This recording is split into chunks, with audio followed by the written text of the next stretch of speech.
102,000 people that came forward to get tested in the last 24 hours. That is a new record, and to have us pass that 100,000 mark on a weekend in a 24-hour period is outstanding. So thank you so much to everybody who came forward and got tested.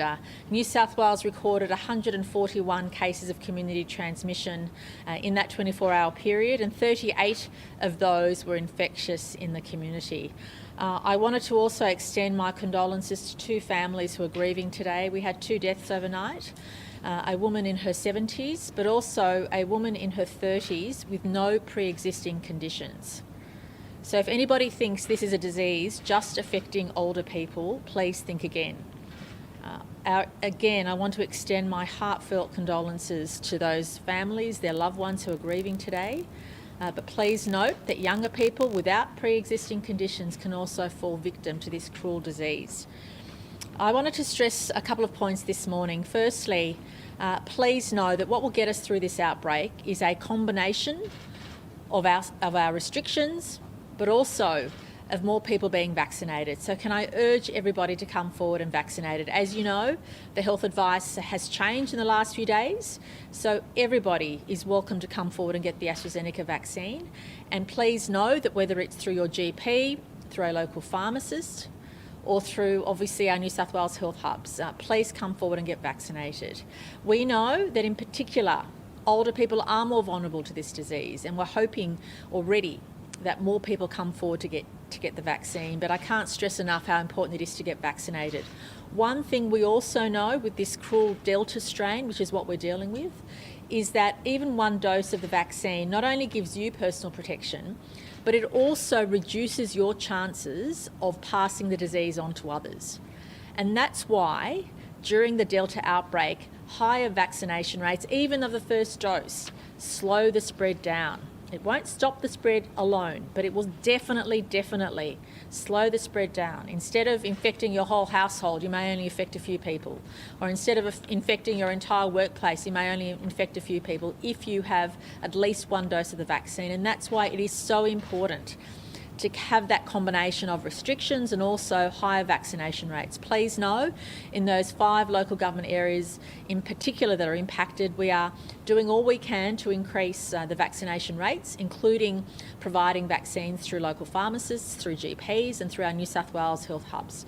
So please come forward to get vaccinated for your sake and the sake of those closest to you. That is what will get us through this outbreak, combined with the restrictions that we will put in place or have in place. In relation to yesterday's protest, can I say how absolutely disgusted I was? It broke my heart. Millions and millions of people across our state are doing the right thing, and it just broke my heart that people had such a disregard for their fellow citizens. I just ask everybody to think about that. Each of those people who protested illegally, I'm sure, have loved ones. They're going to go home and risk passing that virus on to their most closest people to them. And I just urge everybody that we are making enormous inroads in other places around the world with similar populations and densities to ours. Case numbers would have been in the thousands and thousands. We've stopped that. And what we need to do now is reduce the number of people infectious in the community. And that is a challenge for all of us and a challenge we take jointly. And I just urge everybody to please do the right thing. Please follow the health advice. I know there are a lot of people out there, a lot of experts out there, legitimate experts and so-called experts. But please know the New South Wales Government is relying on the best medical advice we have in our nation and making sure we take decisions to protect all of us. And I personally, on behalf of the government, say we will always make decisions in the best interest of our citizens to keep everybody safe and to get us through this outbreak. So thank you to all of you doing the right thing, and to those of you that aren't, you should be ashamed of yourselves. Dr McAnulty will now give the health update, and then Deputy Commissioner Warboys will say a few words before we'll take questions. Thank you.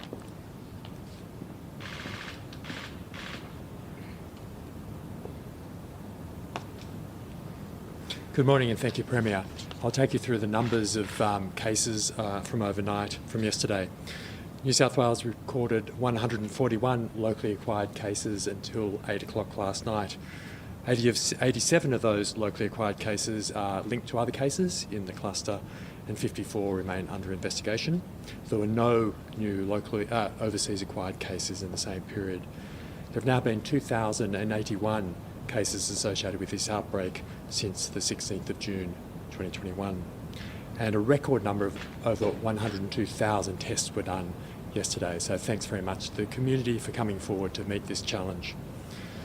By isolation status, of the 141 cases, 65 were in isolation throughout their infectious period and 24 for part of their infectious period. 38 were infectious while in the community. Sadly, we've been notified of 2 deaths overnight, as the Premier has mentioned. A woman in her late 30s died from the Sydney CDB area has died, and a woman in her 70s from southwest Sydney has died. These are very tragic events, and our sympathies go out to their families, friends and loved ones. There are a number of people in hospital. 141 people are in hospital with COVID at present, and 43 are in intensive care, 18 of whom require ventilation. So this is a very serious disease. Of those 141, 60 are under the age of 55 and 28 under the age of 35. And of the 43 people in intensive care, 1 is in their teens, 7 are in their 20s, 3 are in their 30s, 14 are in their 50s, and 12 are in their 60s, and 6 are in their 70s. So this is affecting people of all ages with very serious disease. All but 1 are vaccinated. 1 person has just received 1 dose of vaccine. By LGA, most of the cases are in 5 LGAs.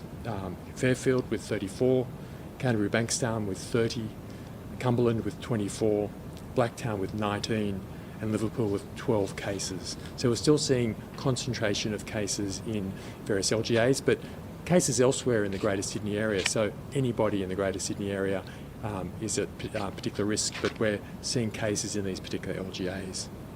We're particularly concerned for people in certain suburbs to come forward for testing with even the mildest of symptoms, and I'll just go through those areas.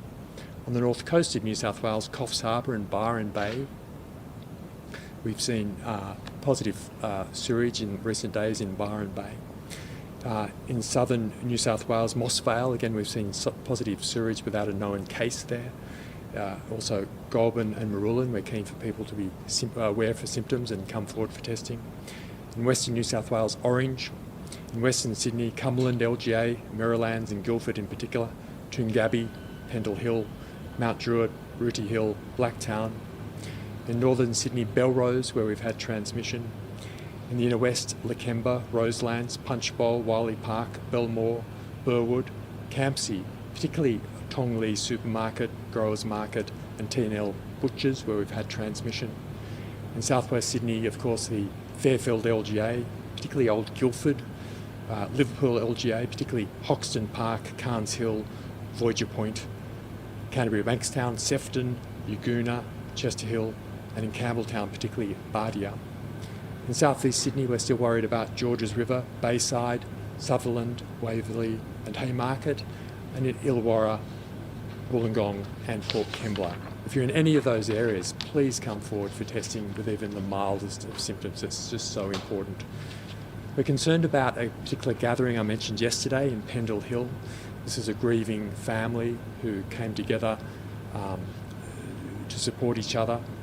We know at least 50 people were at that gathering, and we've now got 28 cases associated with that gathering. So we've been working with community leaders in that area to make sure that people in that gathering are isolated and getting tested. It's so important to come forward for testing, but it's a measure of just how dangerous it is to come together from different families. Don't visit other family, don't visit other household, don't let anyone from your extended family who doesn't live with you to come into your household. It's so important, even if you think it's just not safe to do so.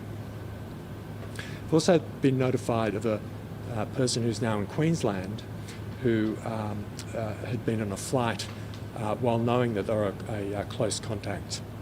So the person travelled on the 14th of July to Ballina from Sydney on Virgin Flight VA 1139 from Sydney to Ballina, arriving around 11:45. Anybody who was on this flight as a close contact must get tested and isolated for 14 days from the date of their exposure, regardless of the result of the test. So the flight manifest we've received, and we're contacting all passengers directly. So we're aware of the person. He was tested positive on the 12th of July following identification of a workplace exposure. He was advised he was a close contact and to isolate for 14 days regardless of the test result. We understand he got a test result which was mistakenly provided by a private lab to inform him he was negative, but this didn't change the fact that he had to isolate for 14 days. On the 20th of July, we were advised that the swab was in fact positive, and following whole genome sequencing tests, the case was immediately contacted and interviewed further that day. He stated that he had been isolating since the 10th of July. However, we know this is not true. We were believed to travel to Queensland on July 14 and concerned about the nature and extent of his exposures on the flight and in the community, both in New South Wales and Queensland. So we're working with our colleagues in Queensland Health, and we referred the matter to the New South Wales Police. I'll leave it there. Thank you very much. Good morning. Thank you, Dr. McNulty. Premier, 510 penalty infringement notices issued in the last 24 hours. The vast majority of those to people whose behaviour yesterday in and around Sydney could only be described as violent, filthy behaviour, risky behaviour that police will continue to investigate. A strike force is set up right at this moment that continues to ask for people to bring forward any video files or telephone footage that they have of that sort of behaviour that was clearly not, the community's spoken, the community has said they will not tolerate it, and we ask people to upload those files, to upload any information that they have to Crime Stoppers, 1800 333 000, and the investigation into people's behaviour yesterday will continue for some time. So I expect over the next few days and perhaps weeks that number of penalty infringement notices will continue to be high. What I would also like to say today is that yesterday police were welcomed much better behaviour in and around distancing and exercising on the beaches right from north down to south of Bondi. It was much welcomed by police and indeed local council and everyone in and around there to be able to exercise in a much less risky fashion. We want people to continue that, we want people to make good decisions, and we want people to respect the public health orders, and each and every person needs to understand that they have a part to play in where we head over the next days and weeks. The other thing that I wanted to call out today was we still have people, in particular in that Eastern Beaches area, that want to try and sell alcohol to people that are exercising or going out of their home to pretend to exercise and then consume alcohol. There are very strict guidelines in terms of alcohol-free zones, particularly in the Waverley Council area. Alcohol is prohibited on the beach and in parks around the beach. People need to understand that this is not a time to make money on the back of the public health orders and this state trying to get through the pandemic as best they can.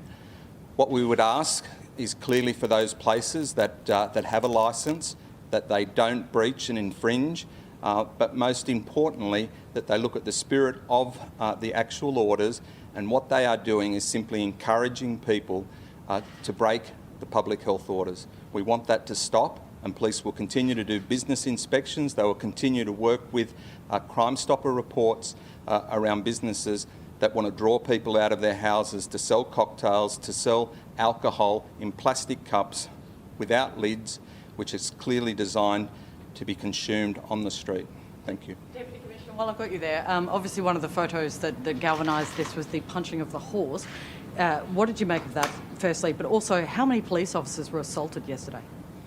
Yeah, well, fortunately, police come out of that confrontation well. Obviously there were scratches and bruises, obviously police were highly confronted, but they never took a backward step. Clearly the behaviour was absolutely disgusting, It will not be tolerated, not just by the police, but by the community. It's been overwhelming, the support to police, and in particular you reference the police horse. Look, you know, that person has been charged with animal cruelty offences, with affray and various other offences. Again, overwhelmingly, there is not a person that supports that sort of dreadful behaviour. But what I will say is that at 1 o'clock, the Police Minister and Deputy Lanyon will stand up and they will have far more information to provide you. Could we just ask you, please? Sorry. Did the size of the protest take police by surprise? Did it swell much quicker than you expected it to? No, look, not at all. I'm here as the CERCON today, but I'm well aware that the police executive and indeed all of the intelligence around that, we've been working on that for weeks now, well over 2 weeks that I can recall. So no, I don't think it took the police by surprise at all. In relation to the protest, Premier, there are fears that it could be a super spreading event with so many people coming all together, but we won't know that for a while. Just the fact that it happened, does that will that extend the lockdown that we are currently in? I think that's why all of us were absolutely disgusted and disappointed yesterday, because we know that events like that can cause those super spreading events. And please know that all of the sacrifices we've made over the last 3 or 4 weeks in particular have resulted in us being able to stabilise the growth in cases. We don't want a setback. And yesterday could have been a setback. Time will tell. But I'm just so utterly disgusted, disappointed and heartbroken that people don't consider the safety and well-being of their fellow citizens. Each of those people who illegally protested, I'm sure, have significant loved ones. How would they feel if they went home in their day-to-day life and gave the disease to their loved ones? And as we've seen tragically overnight, this strain of Delta is not discriminating on age, on circumstance, on where you live. This is a horribly cruel disease, and that's why our response has been so strong against it. But we rely on people not only to do the right thing, but not to openly threaten the health and safety of the broader community. I hope it won't be a setback, but it could be. As Dr. McAnulty said, unfortunately, a bereaving family with a number of people coming to support them during bereavement has seen 28 cases from that one incident. Please know that we're doing remarkably well across the state in keeping the virus at bay, but it only takes a couple of incidents to cause these setbacks. I don't want to burden our citizens any more than we need to, but we also rely on each other to do the right thing. And can I say the vast majority of people have been overwhelmingly positive. To have more than 102,000 tests in the last 24 hours says to us people are not only listening but doing the right thing. And we know from the telephone calls we're getting through Service New South Wales that the vast majority of inquiries are around people not wanting to do the wrong thing. So the vast majority of our citizens are doing so well. But when all of us see the images we saw yesterday, we are just left shaking our heads and feeling so disgusted and let down.